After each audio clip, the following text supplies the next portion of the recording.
An avalanche rumbled down the nearby mountain, yet this sled dog blatantly defied its master's command. The man ordered a right turn, but Buck had his own judgment. Spotting a distant cave, he led the team sharply left and dashed inside.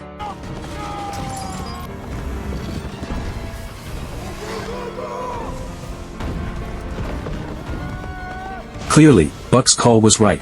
Bathed in the glow of the sunset, they arrived at the town right on time. Watching the joy on people's faces as they received their letters, Buck realized, this must be happiness. In the pitch-black night, Buck caught sight of a black wolf. At that moment, he understood, this was the wildness in his heart. Under the moonlight, he could have run free. But after a moment of hesitation, Buck chose to stay. Yet peaceful days never last. The postal service his master worked for was shut down. Seeing the helplessness and sorrow in the man's eyes, Buck knew he'd lost his warm home once again.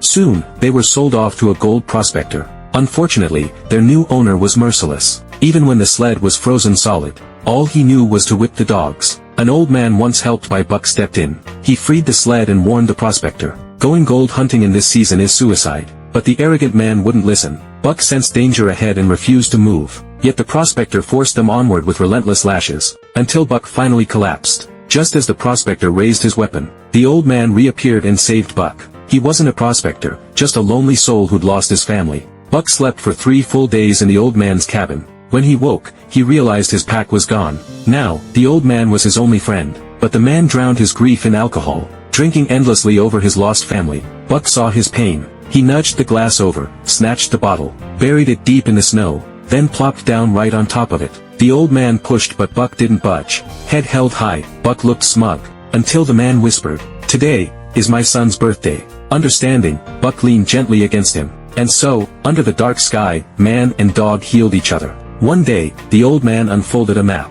"My son once heard a legend," he said. "At the end of this path lies a golden river, a paradise many dream of." With Buck by his side, the old man's spirit reignited. He'd fulfill his son's wish. And so, the two embarked into the unknown. They paddled canoes, glided past birds and fish, marveled at the beauty around them. At night, they lay together, harmonica notes floating between them.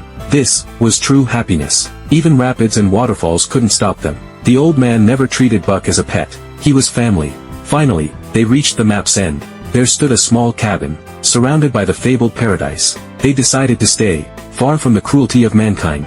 Growing old here wouldn't be so bad, but they didn't know. Danger was creeping closer.